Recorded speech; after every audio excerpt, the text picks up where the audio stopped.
Oke, selamat pagi semuanya. Hari ini kita bertemu di mata kuliah Financial Technology dan Data Analytics ya. Mata kuliah ini memang disediakan bagi mahasiswa di kurikulum yang sekarang ya untuk di semester 6 ya. Nah, apa yang akan kita bahas di dalam mata kuliah ini? Nah, kita akan membahas dua bagian.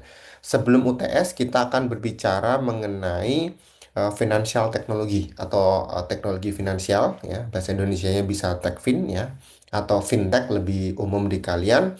Dan yang bagian kedua adalah setelah UTS, yaitu kita bicara mengenai analisis data atau data analytics, ya. Di fintech kita ngapain? Kita akan belajar eh, konsep awal fintech itu seperti apa, kemudian model bisnis yang saat ini sudah menjamur itu kayak bagaimana, karena ini adalah jenis ekonomi baru ya. Kemudian ada regulasi yang kita miliki, ada risiko-risiko dalam penggunaan financial technology. Kemudian di bagian yang kedua di data analytics ya, kita akan.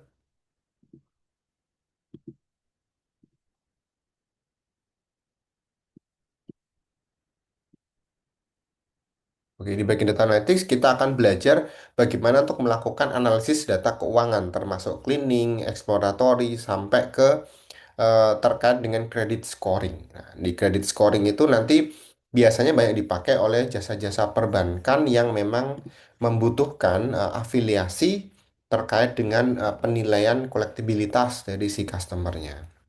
Nah, di sini memang cukup banyak capaian yang harus kita raih gitu ya. Jadi saya sengaja menggunakan sistem ini supaya apa? Supaya kita bisa recording perkuliahannya, kemudian nanti jika diperlukan kalian bisa recall lagi, remember lagi, diputar lagi videonya seperti apa, supaya kalian bisa lebih paham. Nah, sesi perkuliahan kita ada 14 sesi ya kalau itu. Tapi dalam satu hari kita akan ngambil dua sesi ya. Hari ini kita akan belajar mengenai konsep dasar dan produknya. Minggu depan kita akan belajar mengenai blockchain, cryptocurrency, sampai dalam perbankan. Lalu informasi berikutnya kita akan belajar mengenai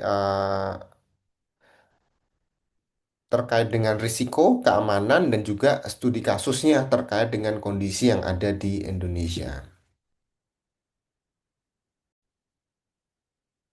Baik, saya lanjutkan ya.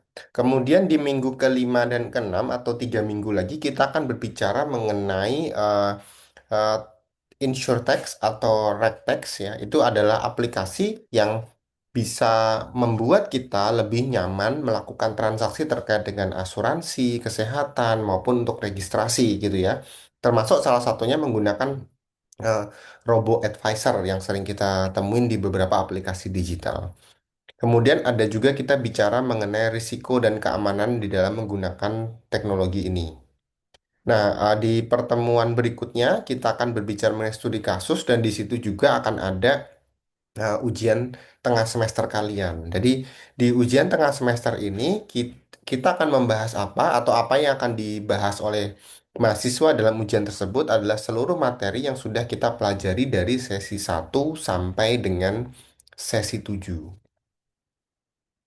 Nah, untuk yang sesi 7 karena kebetulan ada analisis pelayanan fintech di Indonesia atau penggunaan aplikasi itu nanti akan saya jadikan satu ya sebagai bagian dari penilaian di dalam ujian tengah semester. Hmm. Nah, setelah UTS kita akan masuk lebih teknis sedikit ya terkait dengan data analytics. Jadi kita mulai dari konsep dasar, kemudian valuasi, baru nanti kita akan menggunakan beberapa alat yang general yang biasa digunakan oleh para analis data bisa dengan Python atau paling nggak minimal ya bisa dengan Excel yang pasti kalian punya semua. Kita bisa clustering data, kemudian kita akan kenalan dengan big data itu seperti apa, toolsnya, platformnya, bahkan sampai ke dalam eh, penilaian risiko maupun segmentasi dari penggunaan fintech. Nah, di akhir akhir semester, nah, di akhir semester nanti akan ada satu tugas project ya.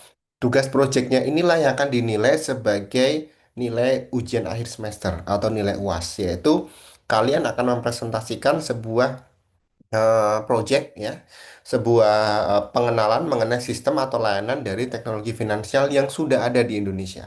Yang lebih gampang kan di situ, yang sudah ada di Indonesia yang biasa kalian bisa temui atau kita pakai sehari-hari, tapi yang lebih spesifik lah gitu. Jangan yang umum misalkan seperti kalian pakai gitu ya, e-wallet seperti OVO, GoPay itu masih general banget ya. Kita coba yang lebih spesifik lagi, yang lebih tingkatnya lebih advance ya. Karena kan ini kan sudah masuk ke dalam pengenalan mengenai big data.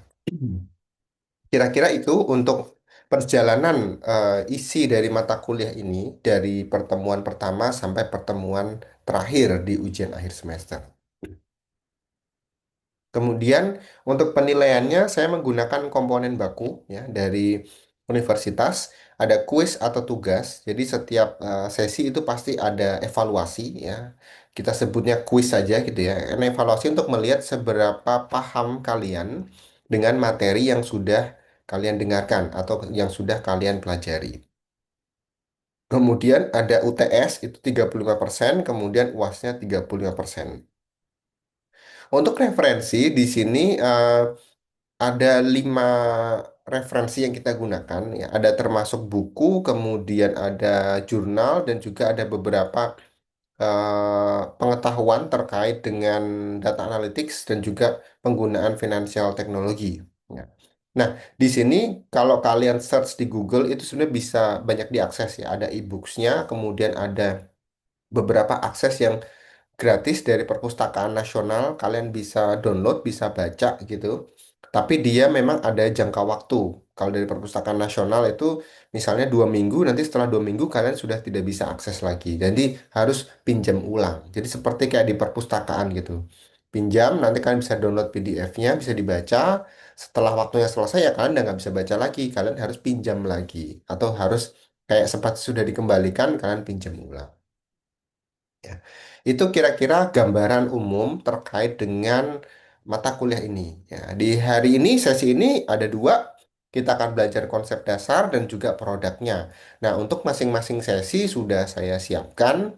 Kemudian nanti saya akan coba, biasanya saya sih close-nya itu di akhir perkuliahan atau di akhir hari. Jadi, kalian mengerjakan kuisnya atau evaluasinya itu biasanya cuma sekitar 2 sampai 3 soal, kemudian saya kasih waktu 30 menit karena kan harus ketik jawabannya kan di dalam UVC dan itu akan di close atau ditutup kuisnya itu pada akhir hari ya. Jadi kalau kita kuliahnya hari ini tanggal 21 berarti nanti kuis ini akan ditutup nanti malam jam 23.59 ya. Jadi sebelum pindah ke tanggal 22 pastikan kalian sudah menyelesaikan kuis yang ada di sesi yang sudah kalian jalani. Kira-kira itu, ya. Ada yang mau ditanyakan dulu terkait dengan materi atau apa yang akan kita bahas selama 1 semester sebelum saya mulai ke pembahasan? Ada dari mahasiswa? Boleh silahkan raise hand atau langsung open mic juga nggak masalah. Ada? Belum ada, Pak. Oke, baik. Terima kasih responnya Stefani. Kalau belum ada, saya akan coba masuk ke materi yang pertama. Ya. Materi yang pertama kita bicara mengenai, sorry salah, ada salah saya. Ya, kita akan bicara mengenai pengenalan terhadap teknologi finansial atau fintech itu sendiri. Baik, siapa yang hari ini sampai jam berapa nih? Jam 8, setengah 9 ya, yang sudah pakai e-wallet siapa? Ada dari kalian?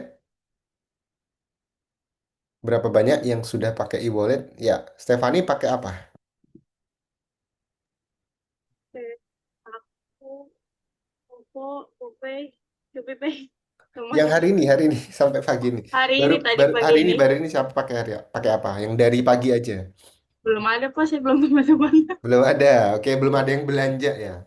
Ada siapa GoPay lagi belum. selain OVO, GoPay. GoPay apa lagi? Gimana Vincent? Kalau PayPal itu masuk tuh. PayPal bisa, PayPal ya, boleh belanja nih berarti kan ya.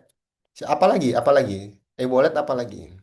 Shopee Pay. Shopee Pay, oke betul Stella. Apa lagi?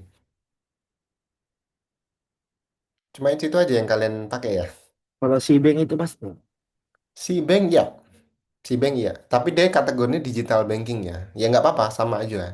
Intinya kita mencoba mengeluarkan resource finansial kita ya, sebetulnya dalam bentuk uang, tabungan dan sebagainya untuk melakukan aktivitas bisnis, entah belanja atau apapun, tapi kita tidak pakai uang tunai, gitu ya. Karena kan elektronik ya. Ya. Tapi sebagian dari kalian itu sudah memahami konsep dasar sebenarnya apa sih e-wallet itu. Artinya kan nggak perlu bawa dompet fisik ya. Bisa pakai bayar pakai kris gitu kan, bisa pakai e-bankingnya, bisa macam-macam bentuknya. Nah, itulah yang akan kita pelajari di sini ya. Bagaimana kalian berkenalan dengan namanya teknologi finansial. Karena semua itu adalah alat-alat keuangan atau financial tools yang menggunakan prinsip dasar atau basisnya menggunakan teknologi. Jadi tanpa teknologi itu tidak bisa disebut financial technology ya. Dia adalah financial tools biasa. Nah, di sesi ini kita akan belajar sebetulnya apa sih fintech itu, kemudian ruang lingkupnya itu sampai sebatas apa. Kemudian perjalanannya gimana dari mulai ada manual sampai ke digitalisasi, jenis-jenisnya yang sudah ada di sekitar kita dan ekosistemnya seperti apa. Supaya kalian tidak salah, tidak apa ya, tidak sembarangan dalam menggunakan fintech atau financial technology ya. Sederhananya, fintech itu kan gabungan dari dua terminologi ya, finansial sama teknologi. Jadi di sini ada penggunaan analisis keuangan atau resource keuangan dan juga menggunakan teknologi. Intinya adalah teknologi ini dimasukkan ke dalam keseharian kita, tetapi dia bisa mengakses seluruh resource finansial yang kita miliki, dan itu berdampak kepada pasar keuangan. Ya.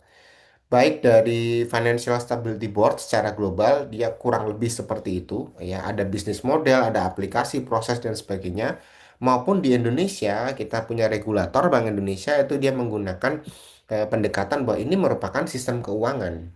Jadi produknya ya keuangan, layanannya terkait dengan keuangan, ya. Bisa jual beli, simpan pinjam, makanya ada pinjol segala tuh kan dari sini sebetulnya awalnya ya pertama kali. Kemudian dia merupakan bentuk model bisnis baru ya. Salah satu yang kita bisa soroti adalah adanya bank digital. Ya, bank digital itu adalah bank atau perusahaan seperti bank perbankan, tetapi dia tidak harus punya real office gitu ya. Dia ada real office-nya tapi tidak harus nasabah datang ke sana. Dia ada dimanapun bisa mengakses layanan dari perbankan itu. Intinya adalah fintech ini merupakan sebuah inovasi kalau di Indonesia. Inovasi yang menggunakan teknologi digital tetapi memasukkan kok elemen-elemen keuangan di dalamnya. Mau bayar, mau beli, ya, mau jual bisa. Contoh Tokopedia, OLX itu kan juga bisa. Kemudian mau minjam juga bisa. Kemudian mau nyicil dan sebagainya itu juga bisa.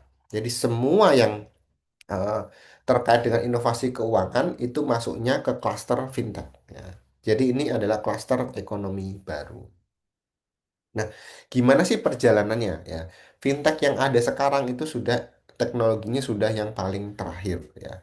Tapi mungkin nggak masih berkembang, masih bisa ya.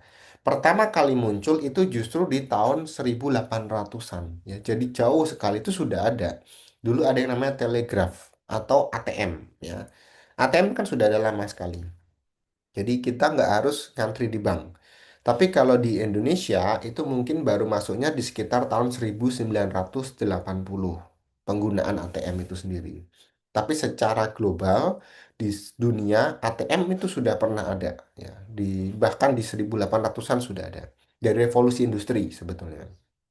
Kemudian era yang kedua itu adalah tahun 67 sampai 2008. Nah, di sini dunia sudah kenal online banking. Indonesia belum, ya. Dunia sudah kenal, kemudian mereka sudah memberlakukan sistem SWIFT, ya. Jadi kalian bayar ke luar negeri, eh, transfer ke luar negeri, gitu ya, menggunakan currency yang berbeda, itu sudah bisa berlaku. Lagi-lagi di Indonesia memang ketinggalan, nggak apa-apa, tapi kita bisa ngikutin sekarang. Bahkan internet banking sudah ada, ya. Kalau di Indonesia pelopornya baru BCA, itu pun di sekitar tahun 2004 kalau saya nggak salah. Hampir terakhir-terakhir mereka menggunakan teknologi Amerika untuk mencoba menggunakan BCA Mobile itu. Baru sekarang diikuti oleh banyak perusahaan-perusahaan perbankan. Nah, setelah 2008 yang ada kasus global crisis ya, subprime mortgage, pembayaran teknologi finansial sudah mulai berubah. Amerika yang kena dampak yang pertama, mereka sudah mulai merubah sistem keuangannya ya karena ada banyaknya gagal bayar di cicilan KPR, rumah, kemudian cicilan pembiayaan. Mereka mulai mengenalkan sistem yang berbasis digital seperti mobile payment, ada blockchain, ada peer-to-peer lending sampai munculnya digital banking ya. Jadi banknya secara fisik ada, tapi dia punya layanan secara digital. Nah, kalau sekarang sudah berevolusi lagi, secara fisik cuman ada satu kantor, tapi layanannya bisa ke seluruh dunia. Itu yang kita kenal dengan nama digital banking saat ini. Nah, kita sudah ada di fase yang paling ujung ya. Tapi masih mungkin ada perubahan mengingat ya, generasi ini cukup banyak terpapar dengan evolusi teknologi ya. Jadi ini akan ada dampak ke sana. Nah, pertanyaan mendasar adalah mengapa fintech ini bisa berkembang dengan cepat ya. Salah satunya itu bukan karena teknologinya saja, tetapi karena memang generasinya ya. Kita muncul di era digitalisasi. Muncullah sebuah teknologi baru yang dinamakan smartphone. Ya. Kalau 10 tahun yang lalu itu masih banyak handphone, smartphone masih jarang. Kalau di Indonesia itu jelas ya, tahun 2010 saja itu smartphone masih masuk kategori PPNBM, ya, pajak penjualan barang mewah. Artinya smartphone itu masih barang mewah. Ya. Tapi sekarang kalian beli smartphone di mana aja itu sudah tidak kena PPNBM. Artinya dia sudah bukan barang mewah lagi. Jadi perkembangan sudah sangat cepat. Perilaku konsumen juga berubah dengan era digitalisasi, munculnya konten kreator dan sebagainya membutuhkan alat-alat yang lebih canggih, maka perilaku konsumen juga berubah. Kebutuhan inklusi keuangan juga berbeda. Ya. Kalau di sekarang ini mungkin banyak generasi-generasi baru, Gen Z, yang sudah sadar dulu inklusi keuangannya. Mereka tahu sudah mulai melek keuangan sejak dini, sejak mungkin SMA, SMP itu sudah tahu. Kemudian ditambah lagi biaya-biaya kehidupan kita menjadi lebih beragam. Nah, disitulah mereka mensikapi ya. Kalau kita pakai teknologi, berarti kita bisa potong nih biaya-biaya terkait dengan ini. Contoh marketing ya. Marketing, kalau kita pakai orang, biaya lebih banyak. Oh, sekarang kita pakai marketing digital. Ada yang pakai marketing AI. Nah, biaya operasionalnya lebih rendah, lebih murah. Nah, itu yang dipakai. Itulah yang membuat fintech jadi makin berkembang. Plus Indonesia punya regulator yaitu OJK, Otoritas Jasa Keuangan yang melegalkan regulasi ini sehingga mendukung percepatan model keuangan dan bisnis baru yang ada di Indonesia ini. Inilah yang menjadi 5 alasan utama mengapa fintech ini berkembangnya sangat cepat akhir-akhir ini. Nah, kita menyoroti spesifik ke Indonesia. Ya. Indonesia kena dampak nggak sih? Oh, Indonesia pasti terdampak. Ya. Kenapa? Karena penggunaan internet kita sangat tinggi. Ya. Mulai dari anak-anak sampai dewasa. Ya. Utamanya adalah masa pada saat dari COVID sampai saat ini. Ya. Penggunaan internet itu jauh lebih banyak dibandingkan tahun-tahun sebelumnya. Plus UMKM bermunculan ya. Bahkan yang nggak punya toko pun yang punyanya stoknya ada di rumah pun bisa jualan ya, pakai toko online. Di luar itu masih banyak subjek-subjek pajak atau masih banyak masyarakat yang tidak mau terafiliasi dengan bank dalam proses penyimpanannya. Jadi masih ada yang nyimpan uang di bawah bantal, bawah kasur, itu masih ada, masih ada. Jadi populasi ini masih bergerak cukup banyak sehingga daripada mereka ke bank males ngurusin mungkin nggak ada KTP-nya atau nggak ada data diri yang eh, apa ya yang resmi dan sebagainya, mereka bisa pakai aplikasi digital itu lebih mudah dan masih dijamin oleh pemerintah. Jadi ini yang semakin menguatkan bahwa Indonesia ini sangat berkembang dalam penggunaan teknologi finansial. Nah, fintech sendiri punya 7 kategori. Ya. Jadi nggak semuanya jadi satu kelompok fintech, nggak. Mereka punya 7 klaster. Yang pertama payment system. Ya, ini yang paling sering kalian temuin misalnya kayak GoPay, OVO, Dana gitu ya, Shopee, ShopeePay, ya kurang lebih seperti itu. Kemudian lending atau pinjaman. Ya, pinjaman ini misalnya apa? GoPay Later, Shopee Later, ya gitu kan. Seperti itulah. Jadi kita bisa cicil. Crowdfunding. Ya, crowdfunding ini sebetulnya mirip seperti reksadana, tetapi dia dari bentuk yang paling kecil. Jadi sumber daya dari masyarakat. Yang paling sering menggunakan crowdfunding itu biasa untuk biaya umroh. Itu mereka sudah pakai sistem crowdfunding. Kemudian InsurTech atau insurance technology. Jadi kalian menggunakan aplikasi asuransi, nggak harus cari agen asuransinya ya. Sekarang pakai aplikasi. Mau yang harian bisa, mau yang mingguan bisa. Contoh kalian naik pesawat terbang, mau pakai asuransi untuk hari itu aja bisa. Lebih murah kan jatuhnya. Nggak harus bayar 1 tahun dan premi dan sebagainya terlalu tinggi, itu nggak seperti itu. Kemudian well tax itu juga bisa. Jadi untuk aplikasi terkait dengan kesehatan. Jadi kalian mau bayar asuransi kesehatannya gitu. Jadi kalau mau ke dokter udah nggak usah bayar, tinggal dia auto debit dari rekening saldo yang kita miliki. Kemudian digital banking ini sudah familiar untuk kalian.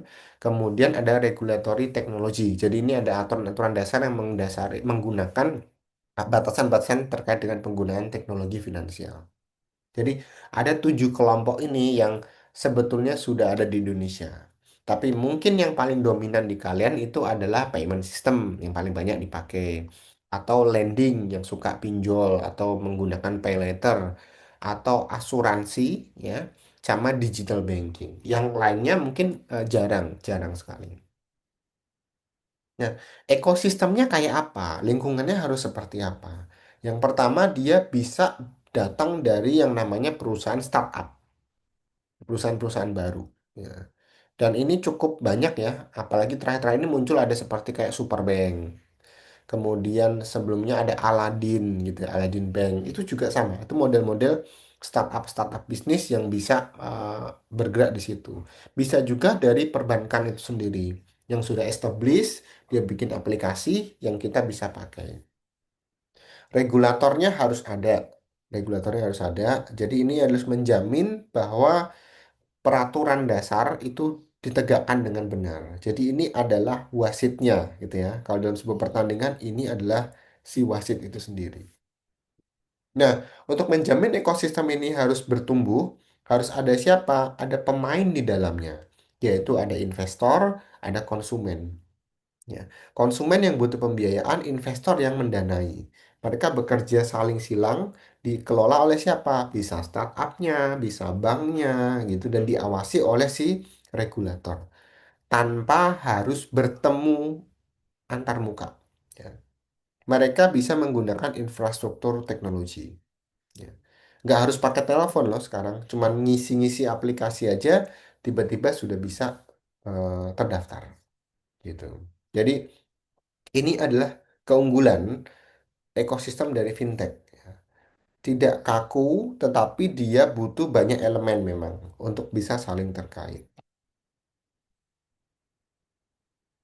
Nah, Indonesia punya 2 wasit. Ya. Yang pertama adalah OJK, yang kedua adalah Bank Indonesia. OJK ini yang bertugas mengatur eh, sistem transmisinya, ya, menjaga supaya transaksi ini berjalan secara fair dan tidak ada hal-hal yang tersembunyi di situ. Sedangkan Bank Indonesia menjaga kecukupan sumber dayanya.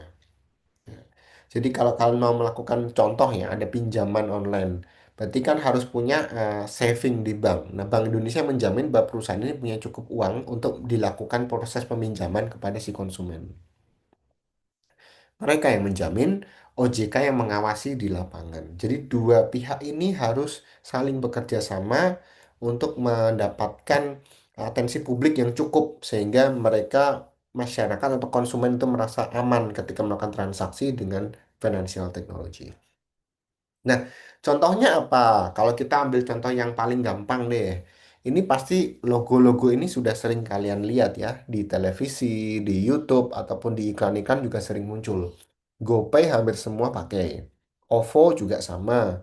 Dana juga sama. Tiga ini yang paling, tiga besar ini yang saya sering temukan di Indonesia. Kemudian kalau mau pinjem bisa pakai Kredivo atau GoPay Later juga sudah mulai masuk nih sekarang dia. Jadi dia mulai merambah ke ekosistem yang lain ya. Ada juga modalku ini biasa untuk kelas bisnis ya, bisnis menengah itu masih bisa pakai. Kalau Kredivo bisa untuk personal. Digital banking ada Bank Jago ya, terkenal dari punya Pak Hairul Tanjung. Ada juga yang dari negara sebelah, Siblink, yang memang relatif dia menawarkan suku bunga lebih tinggi dibandingkan di Indonesia. Ya. Nah, kita pastikan bahwa semua yang ada di dalam ekosistem di Indonesia ini akan diawasi oleh OJK dan juga diawasi oleh Bank Indonesia dalam proses perputaran teknologinya. Nah, kalau kita menggunakan aplikasi tersebut atau aplikasi fintech ini, apa sih keuntungannya? Gitu kan. Sebagai pribadi, untuk transaksi jelas kita lebih cepat ya. Bayar bisa pakai kris, bisa transfer tanpa harus bawa-bawa uang cash. Lebih murah biayanya karena kadang ada yang nggak kena biaya. Ya, kalau dulu kan untuk transfer bayar biaya berapa, untuk scan harus kena cas berapa persen. Nah, sekarang nggak usah. Ya. Dan dia mempermudah karena kita nggak harus bikin kantor cabang. Dari manapun tempat kita asal punya satu ya, internet. Untuk mengakses itu harus punya internet karena dia menggunakan teknologi digital gitu. Jadi nggak harus datang ke kantornya, kita cukup pakai aplikasi internetnya dan juga sambungin ke penggunanya, nanti pasti akan bisa dilayani. Kalau kalian punya bisnis UMKM, apa manfaatnya? Ini bisa untuk melakukan pembiayaan atau pinjaman. Tanpa ribet-ribet harus bikin syarat-syarat seperti kalau kalian ke bank. Harus ada izin usaha, harus ada NPWP dan sebagainya. Kalau yang UMKM bisa lebih fleksibel. Dan dia cashless ecosystem. Membuat si UMKM ini tidak harus bawa uang cash terlalu banyak. Dia bisa langsung masuk ke rekening tabungan kita. Contoh misalnya pembayaran pakai e-wallet atau pembayaran pakai kris gitu ya. Kalian tinggal scan, masuk ke rekeningnya sudah. Gitu. Dari pemerintah ini merupakan manfaat yang relatif sangat besar karena menunjang program inklusi keuangan. Jadi sadar keuangan sejak dini. Ya. Sadar keuangan sejak dini. Ini penggunaannya memang pada akhirnya diarahkan kepada target kita yaitu 2045 yaitu Indonesia Emas atau 100 tahun Indonesia Merdeka. Dan penggunaan fintech itu sudah dijamin transparansinya. Karena ada regulator tadi ya, si OJK yang mengawasi bahwa semua transaksi harus jelas, jejak digital harus ada, bahkan kita punya undang-undang digitalisasi. Akan tetapi ya, balik lagi, semua pasti ada risikonya. Risiko yang pertama yang paling sering kita temui adalah masalah keamanan atau cyber security. Ada juga yang saldonya terbobol, ada juga yang PIN-nya bisa terdeteksi oleh pihak-pihak yang tidak benar gitu kan. Ada juga yang menggunakan data pribadi kita, nomor induk KTP, nomor apa tuh data diri macam-macam lah. Dan juga muncullah pinjol-pinjol yang di luar dari sistemnya OJK atau pinjol ilegal. Maka kalau kalian mau melakukan pinjaman, pastikan cek aja dulu di websitenya OJK. Dia terdaftar resmi nggak? Kalau resmi artinya apa? Kalian bisa dapat bantuan dari negara manakala terjadi kesulitan pembiayaannya atau lagi kondisi keuangan lagi susah nggak bisa bayar melakukan pengajuan kalian nggak akan dicari debt collector ya tapi dibuatkan yang namanya eh, perhitungan baru gitu kan atau nanti akan dicoba cari solusinya seperti apa karena sudah diawasi oleh pemerintah tapi kalau yang ilegal kan enggak mereka maunya uangnya balik bisa kasih bunga yang lebih tinggi tiba-tiba datang debt collector ngambil beberapa aset kita nah itu yang akan kita hindari jadi penggunaan fintech yang seperti ini juga harus berhati-hati. Ya. Ada juga fraud dan scam ya. Kayaknya kita sudah berhasil, ternyata uang kita lari ya, ke yang mencuri itu. Bisa, sangat bisa. Atau bahkan yang sangat mungkin terjadi adalah di generasi-generasi yang senior. Mereka literasi digitalnya kurang, taunya adalah yang konvensional. Jadi ragu, takut gitu ya, mau nabung pakai bank digital takut gitu kan. Udahlah ke bank aja. Harus datang ke teller, harus setor ke bank dan sebagainya. Ada yang seperti itu. Jadi berbagai macam risiko ini kerap kita temui ketika kita bertemu dengan yang namanya penggunaan financial technology. Oke, sampai di sini ada yang mau ditanyakan dulu sebelum saya lanjutkan. Ada dari mahasiswa yang mau bertanya?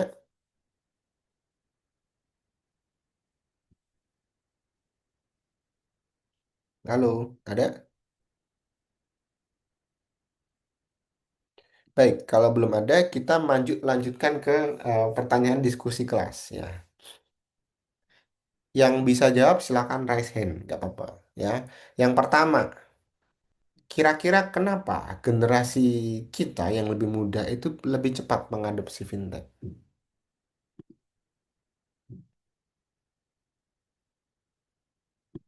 Dari apa yang dipaparkan tadi, kira-kira kenapa ya? Pak izin menjawab. Ya, boleh Stella? Ya, karena kita hidup di era digitalisasi dan smartphone, Pak. Jadi Mm-mm. perkembangan fintech itu bisa lebih cepat.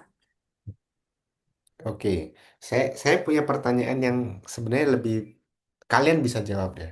Kalau kalian punya handphone baru, bukan buat kalian gitu ya, tapi mau dikasihin ke orang, dikasihnya ke orang tua kalian sama ke adik kalian gitu kan. Manakah yang nggak perlu diajarin cara pakai handphonenya? Adik, Pak. Adik, kenapa? Karena mereka lebih cepat ya. Dalam konteksnya memang generasinya mereka. Kemudian yang kedua, perkembangan itu tadi informasi juga jauh lebih cepat dan juga kemampuan untuk beradaptasi lebih tinggi, resistennya juga jauh lebih rendah dibandingkan generasi-generasi yang lebih senior. Oke. Jawabannya bagus, terima kasih Stella. Berikutnya kita lihat, apakah adanya fintech ini menurut kalian itu bisa mengancam dari keberadaan bank konvensional yang sudah ada saat ini? Apa pendapat kalian?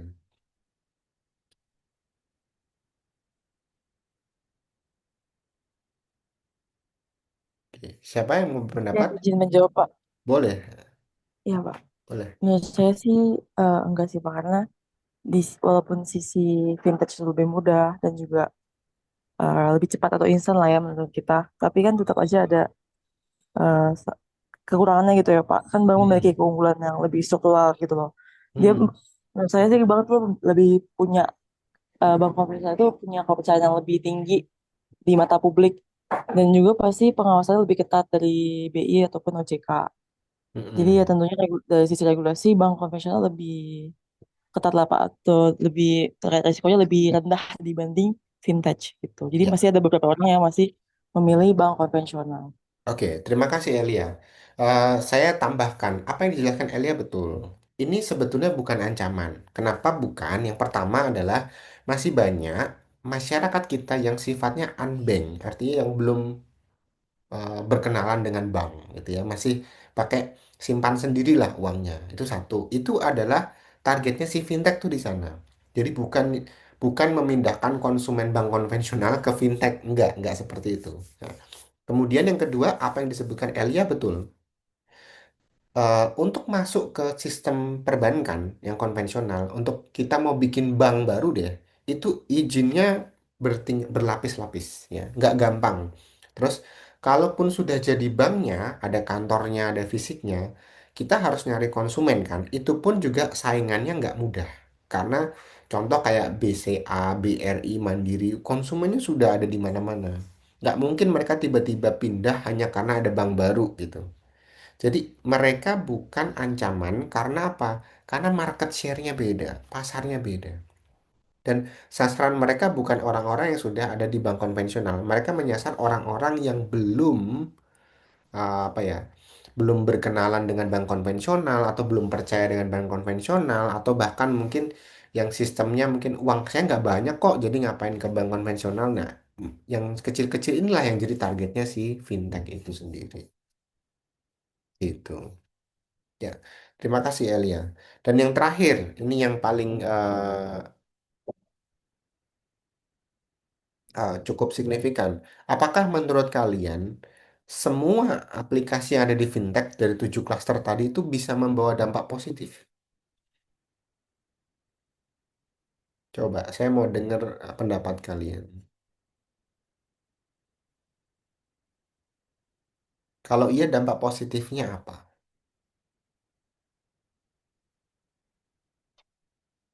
Siapa yang mau bersuara? Saya izin menjawab. Boleh, Vincent, silakan. Kalau menurut saya sih nggak semuanya positif ya Pak, ada negatifnya juga. Kayak pinjol gitu kan, itu kan meningkatkan konsumerisme. Oke, jadi tidak semuanya positif ya. Iya. Ya, berarti kita lihat lagi fungsionalnya dia buat apa, kan gitu ya. Sebetulnya apakah pinjol itu tidak membawa dampak positif? Sebetulnya bisa dampak positif. Yang menjadi problem adalah tingkat literasi keuangan dari konsumennya. Kalau boleh saya lengkapi ya Vincent. Jadi kalau kita tahu nih, misalkan saya butuh uang, saya mau pakai pinjol, tapi saya tahu bulan depan saya bisa lunasi. Nah, itu saya punya target. Itu bisa. Karena apa? Literasi keuangan dia sudah cukup. Saya kurang uang sekian, tapi bulan depan saya bisa mendapatkan sekian. Jadi saya pindahkan dulu deh sementara. Pakai pinjol. Bunganya saya bisa cover, oke lah gitu.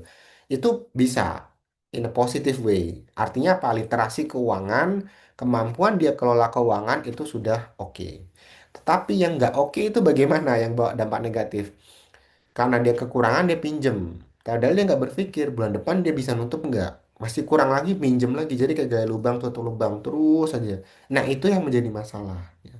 Tingkat literasi dari konsumen ini yang membawa dampak yang kurang cukup. Ya, kurang kuat lah untuk kita bisa evaluasi dalam seluruh aspek penggunaan fintech ya. Jadi tidak semua fintech itu akan menghasilkan sesuatu yang bagus, tetapi dengan literasi yang cukup, kita bisa mendapatkan apa ya manfaat yang bisa kita temui juga terkait dengan penggunaan fintech itu.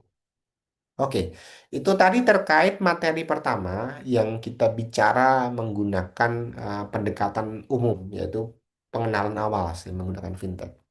Sejauh ini, apakah masih ada yang mau ditanyakan dulu dari mahasiswa sebelum saya bergeser ke materi yang kedua atau sesi yang kedua? Ada?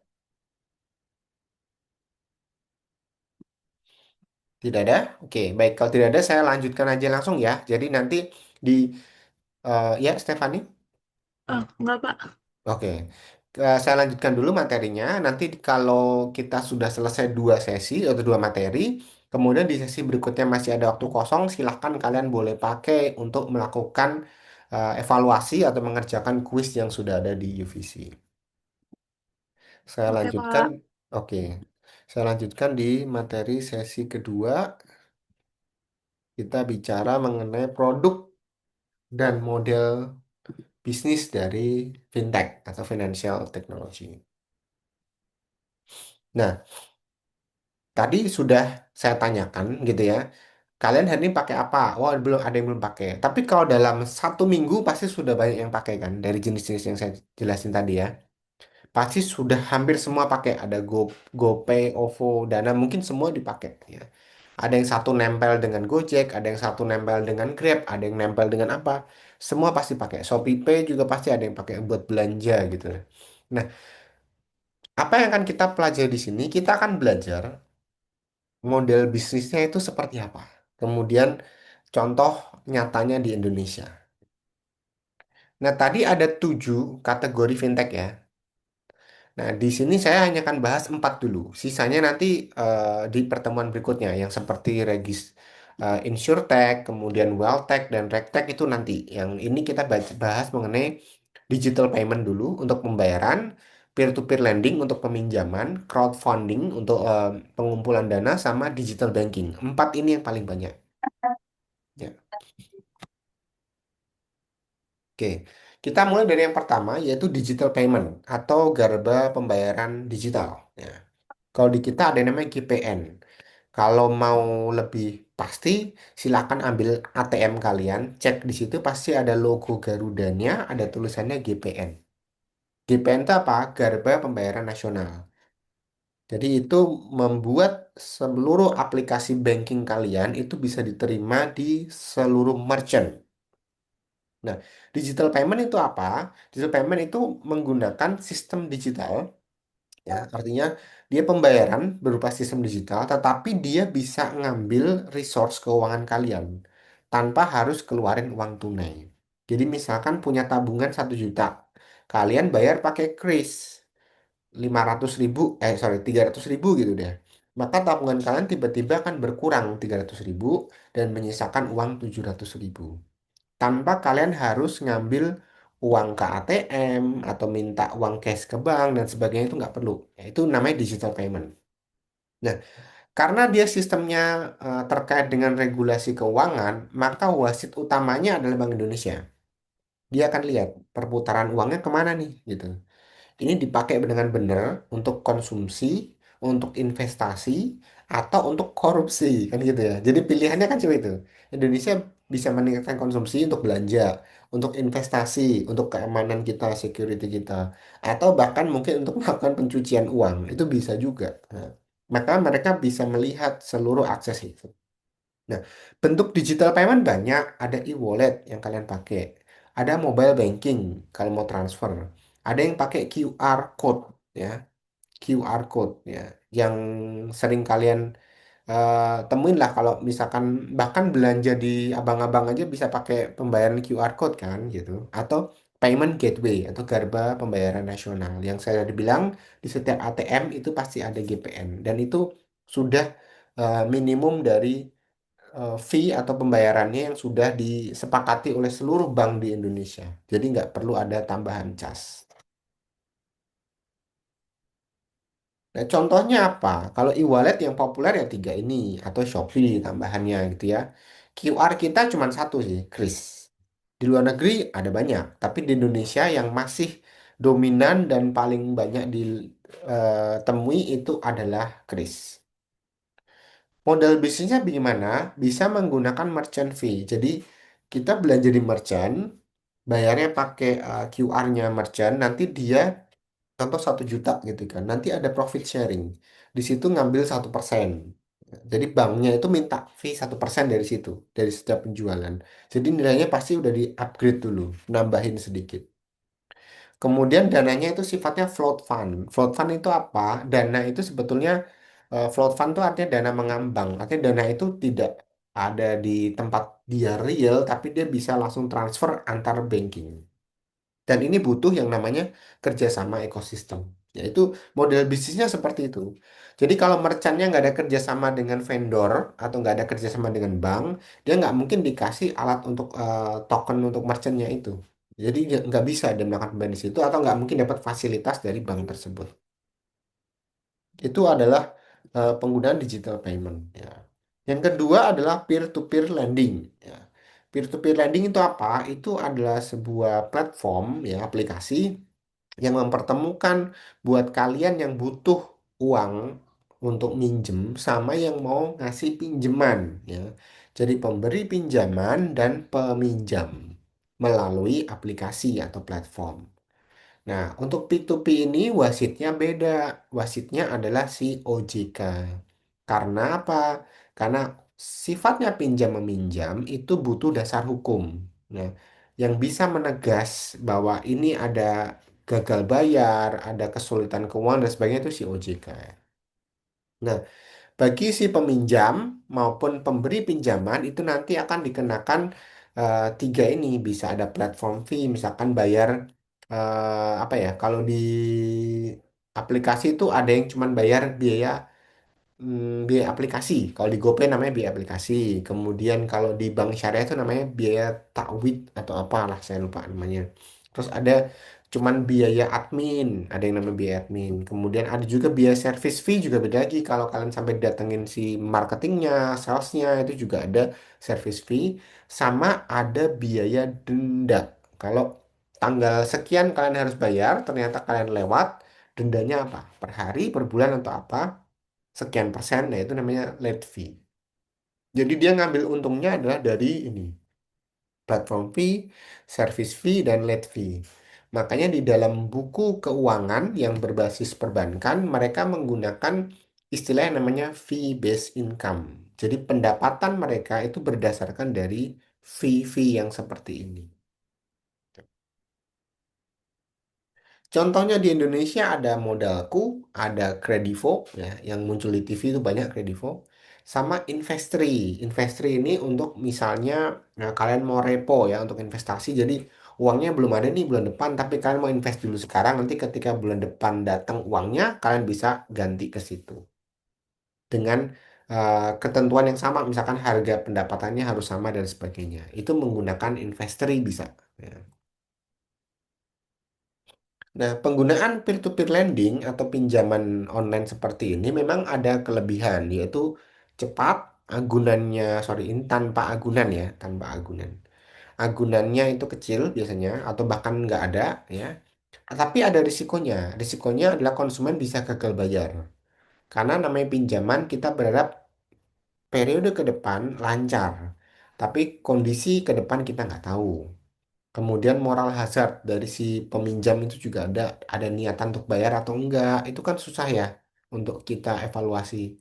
Kecuali di perbankan itu memang sudah ada kontrak, ada perjanjian. Tapi kalau menggunakan online saya nggak tahu. Dan ada munculnya sistem pinjol ilegal. Ini juga menjadi risiko tersendiri di dalam pelaksanaan peer-to-peer lending di Indonesia.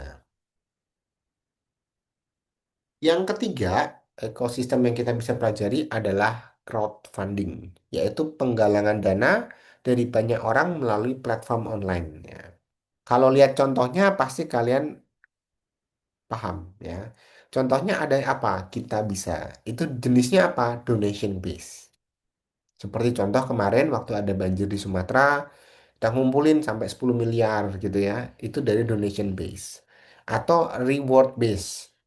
Ya, yang suka streaming-streaming tuh tiba-tiba dikasih ya reward gitu kan. Atau yang resmi yang ada biro perjalanan dan sebagainya itu namanya equity crowdfunding. Ya.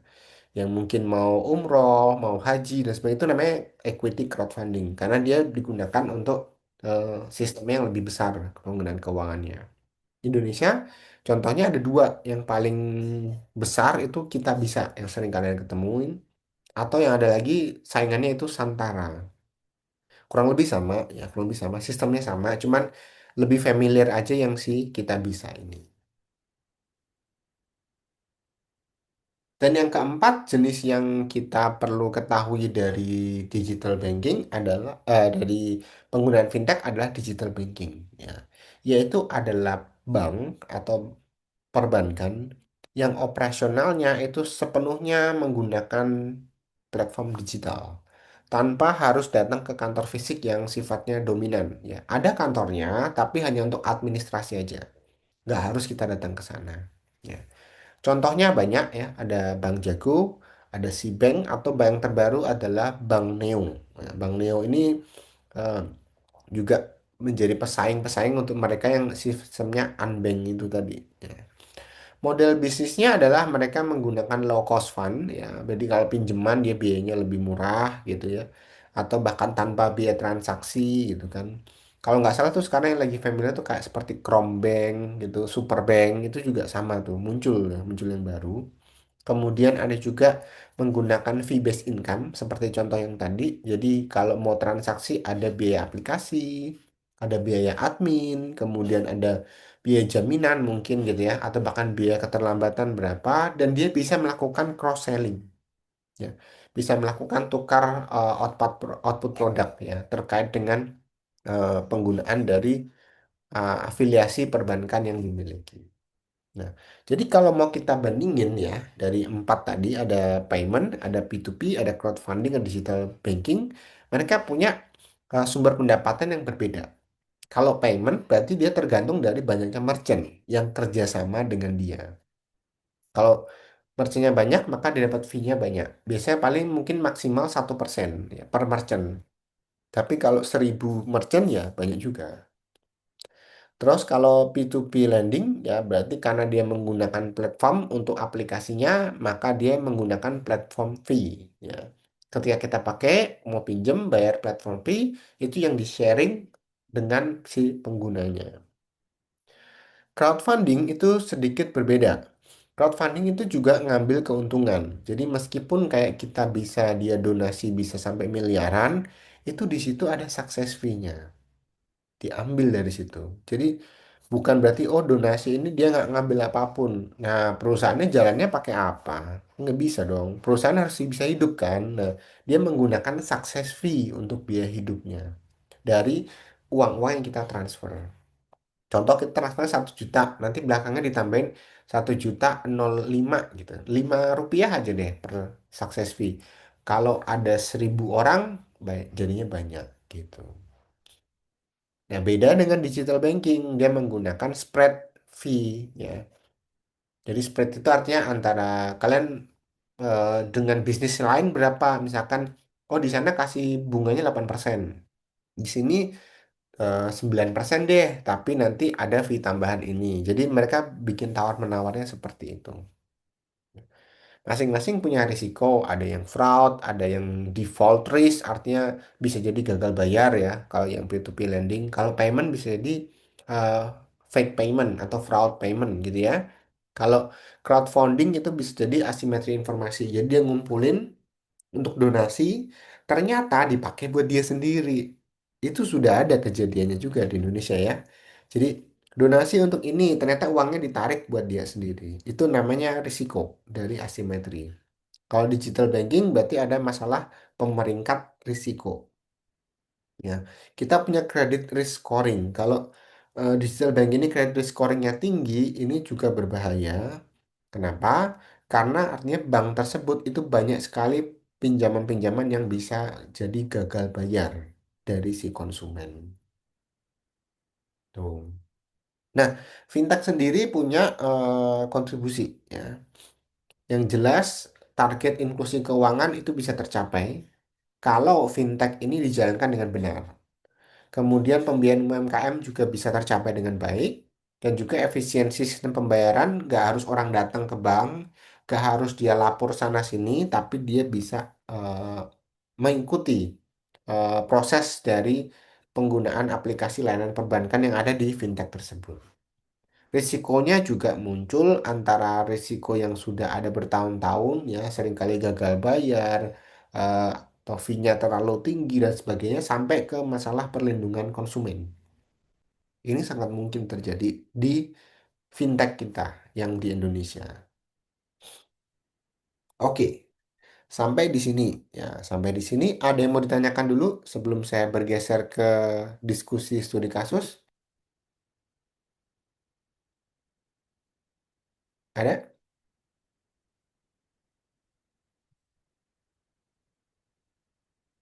Baik, kalau tidak ada, ini ada satu kasus ya. Kita akan diskusikan. Saya pengen dengar komentar kalian ya. Kasusnya apa? Saat ini kalian bisa melihat banyak pinjaman online yang sifatnya ilegal itu bisa beroperasi tanpa izin ya di Indonesia ya. Yang menjadi pertanyaan kita adalah mengapa masyarakat kita mau menggunakan pinjol ini? Padahal sebenarnya nyari bisa kan? Cari di websitenya OJK ini legal atau tidak? Itu bisa. Tapi mengapa masyarakat masih banyak menggunakan pinjol. Kemudian apa solusinya kalau kejadian yang seperti ini terus berulang? Dan apakah risiko dari peminjaman ini jauh lebih besar daripada kalau dia minjem ke bank? Ya, itu. Saya pengen dengar komentar kalian gimana? Pak, izin menjawab untuk pertanyaan yang pertama. Boleh setelah. Mengapa masyarakat tetap menggunakan pinjol ilegal? Karena prosesnya yang sangat mudah dan cepat, Pak. Misalnya kayak tanpa BI checking, terus dananya Ya, cair juga betul. sangat cepat. Biasanya kan kalau di iklan tuh suka ada 5 menit cair dananya gitu Ya, kan. betul, betul. Terus, Terus juga kredit mm, limitnya juga gede gitu, dapat pinjamannya. bahkan KTP yang baru ganti pun masih bisa kan? Iya. Oke, menarik ya. Itu memang realitanya yang kita temuin. Masyarakat namanya orang kepepet butuh yang cepat. Caranya gimana? Sabtu Minggu misalnya kayak gini, mereka butuh cepat uang, nggak bisa, nggak bisa keluar ke bank, bank tutup. Caranya gimana? Pakai pinjol. 5 menit jadi seperti tadi. Atau dia menghindari BI checking. Banyak yang seperti itu. Itu betul sekali. Nah, kalau sampai terlalu banyak, solusinya gimana menurut kalian untuk menjaga keamanan ini?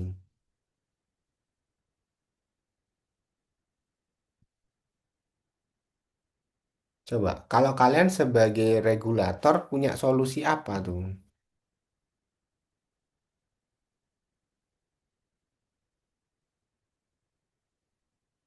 Izin menjawab lagi boleh, Pak? Boleh, boleh, boleh. Mungkin bisa dilakukan kerjasama OJK dengan Kominfo untuk memblokir situs-situs pinjol ilegal. Memungkinkan, masih dimungkinkan. Oke, ide yang bagus. Ada lagi contoh lain, contoh lain? Boleh, itu bisa sih sebetulnya.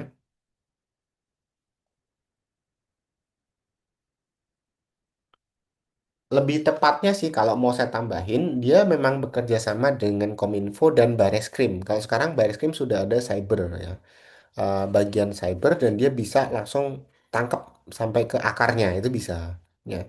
Tapi kalau kita melihat apakah ini ilegal atau enggak ilegal itu kan hanya memberantas si pemberi dananya saja. Nah, regulasi yang kita mau berikan sebagai solusi itu kan harus menyasar dua pihak ya. Si pemberi pinjaman sama yang mau minjem. Kalau yang tadi Stella bilang itu untuk yang si pemberi pinjaman dijamin dengan cara apa kerjasama. Tapi buat yang mau minjem, ya kalau orang udah kepepet, mau legal ilegal dia nggak peduli kan. Nah itu solusinya gimana kalau yang seperti itu? Kira-kira harus pakai aturan yang kayak apa ya? Gitu.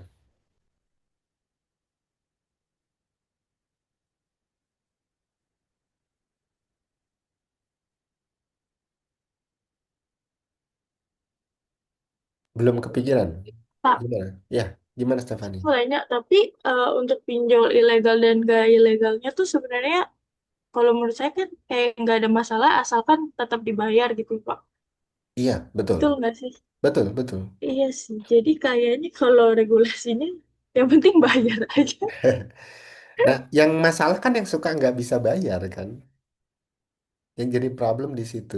Jadi saya pakai pinjol legal misalnya gitu ya, pakai pinjol legal, terus saya memang bisa bayar, tapi pada satu kasus nih tiba-tiba bisnis saya lagi terkendala, nggak bisa bayar nih saya. Akhirnya saya mau pinjem yang legal lagi nggak bisa, karena saya sudah tercatat. Saya punya pinjaman gitu kan, yang belum dilunasi. Akhirnya saya harus lari kan ke yang ilegal. Nah kalau yang kayak gitu gimana solusinya? Ya.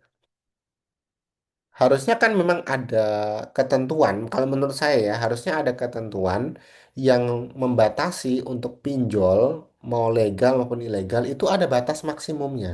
Batas maksimum pinjaman. Jangan sampai nih, saya nggak tahu apa tuh yang ada di YouTube tuh ya, suka maksimal 50 juta, maksimal 10 juta gitu, atau maksimal 100 juta, cair berapa menit gitu kan.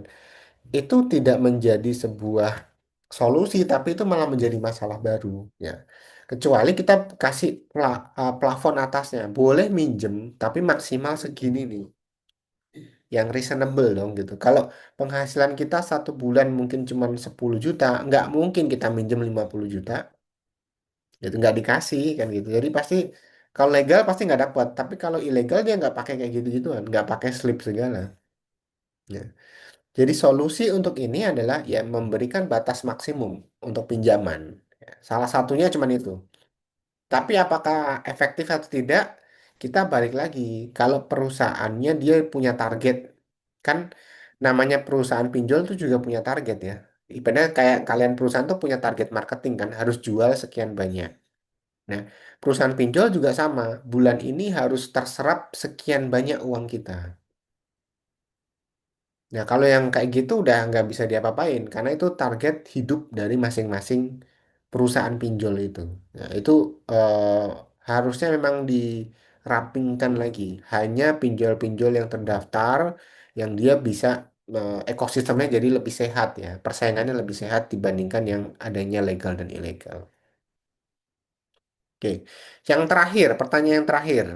Jadi kalau ada fintech yang bisa minjem kayak gini atau pinjaman online seperti ini menurut kalian ini lebih berisiko nggak dibandingkan bank? Kalau iya, di mana risiko terbesarnya? Ada yang mau berkomentar?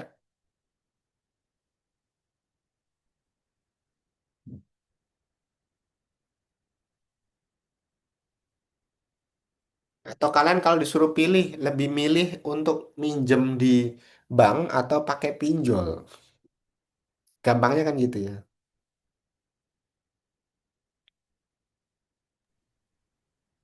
Kalau saya mau jawab, saya kalau misalkan Hmm. pinjem buat bukan keperluan kayak beli rumah atau apa sih pasti lebih pilih pinjol sih Pak. Karena lebih mudah terus nggak butuh itu tadi apa jaminan dan sebagainya sih. Oke, berarti Kalau ke Stefani bank sih melihat jangka waktu ya. iya Iya, sama kalau jangka kebutuhannya sih Pak kalau ya, kita cuman buat apa. urgensi, oke urgensi Mm, kebutuhan. Kalau mendadak, cepat dan bisa dikembalikan dalam waktu cepat ya, boleh gitu. mm-mm, Maksudnya gitu ya. mm-mm. Tapi kalau untuk rumah, karena mungkin 10 tahun, 15 tahun ya, mendingan Iya, pakai bank gitu ya. iya. Oke, ya masuk akal, masuk akal. Kan masih kita cari jawaban yang manusiawi dong pasti ya gitu. Ya betul, kalau kita melihat kesinambungannya, ya pasti lebih aman bank. Bank itu jauh lebih apa ya? Lebih nyaman dibandingkan yang ilegal karena jangka panjang ya. Tapi kalau jangka pendek ya boleh lah mungkin kita cari kalau tapi kalau bisa gitu ya kalau bisa kan jangan sampai ke situ. Jadi untuk memberantas pinjol ilegal ya cuma satu solusinya. Jangan sampai punya hutang yang terlalu tinggi di sisi konsumtifnya. Kalau yang contoh misalkan hutang KPR, kemudian apalagi tuh yang sifatnya jangka panjang yang bisa di take over sama bank atau hutang usaha gitu ya, itu memang proses screeningnya panjang dan dia pasti lebih aman. Tapi kalau bisa kita kurangin yang konsumtif, maka kita akan lebih sedikit atau bahkan mungkin tidak pernah menggunakan pinjol ilegal. Atau ada juga yang suka pernah pakai, ada yang pernah pakai KTA, kredit tanpa agunan. Nah, itu kan juga ber apa ya? Berpotensi ya, berpotensi menjadi seperti ini. Kenapa? Karena pinjamannya gede, tapi nggak ada yang diagunkan. Kalau bank itu pasti ada. Contoh KPR ya, kalian dapat uang gede untuk membeli rumah itu, tapi yang diagunkan apa? Sertifikatnya, dipinjam sama bank kan. Jadi harus ada agunannya. Ini untuk menjamin nih, kalau kalian nggak bisa bayar, maka rumahnya yang disita oleh bank gitu. Nah, kalau yang ilegal gimana? Ya, kalian akan dikejar terus. Kenapa? Karena uangnya dia harus dibalikin. Mereka nggak punya agunan apa-apa gitu. Oke, sejauh ini sudah bisa dipahami ya materi-materi yang terkait dengan konsepnya fintech, kemudian apa aja tuh yang kita bisa gunakan dengan fintech, dan bahkan jenis-jenisnya itu sudah kalian bisa pahami ya. Baik, itu adalah dua materi yang sudah kita bahas terkait dengan konsep dasar dan produk layanan. Nah, di sisa waktu yang ada, nanti kalian punya dua kuis yang harus diselesaikan. Ya, kita mau lihat aja dulu satu persatu. Nah, nanti kalian harus tulis langsung jawabannya ya di UVC. Jadi pastikan kalian enroll, nanti langsung isi di situ. Maksimal 30 menit, jadi ada 3 pertanyaan, berarti maksimal 10 menit lah per pertanyaan rata-rata ya. Pertanyaan nggak banyak kok, contoh misalkan kategori fintech apa aja. Kan nggak banyak ya. Kemudian terus menurut kalian peran OJK di fintech itu seperti apa? Sama bedanya fintech 2.0 dengan yang 3.0 yang sekarang itu seperti apa. Nah, ada filenya kan di situ tadi bisa kalian lihat 2.0 itu yang kayak apa sih? Terus kemudian 1.0 itu atau 3.0 yang seperti apa itu bisa dicek di filenya ini. Kemudian yang kedua, produk layanan fintech ini juga ada kuisnya untuk kalian bisa melakukan assessment ya. Yang pertama adalah apa bedanya P2P lending ya, pinjaman sama digital banking. Ya. Tadi kita sudah beberapa kali diskusi jadi harusnya lebih paham. Kemudian ya sorry. Eh, ini pertanyaan satu. Ada risiko nggak kalau kita melakukan crowdfunding? Nah, kalau kalian nggak paham, silahkan boleh sambil browsing, sambil cari crowdfunding itu kayak gimana ya. Contoh yang kayak tadi kita bisa, risikonya apa ya, gitu ya. Tadi sudah sempat saya bahas, tapi mungkin kalian bisa eh, kembangkan lagi. Jadi sesuai dengan pengetahuan yang kalian miliki, crowdfunding ini punya risiko yang lebih dominan tuh di mana. Sama kira-kira model bisnis utamanya e-wallet itu apa yang kalian pakai itu? Ada dari mulai ShopeePay, GoPay, Dana, OVO dan sebagainya itu model bisnisnya kayak apa? Silahkan jawab di situ untuk saya bisa mengetahui seberapa jauh pemahaman kalian atas konsep dasar dan juga produk layanan dari fintech yang sudah kalian gunakan. Oke, itu saja dari saya. Sebelum saya akhiri, ada yang mau ditanyakan?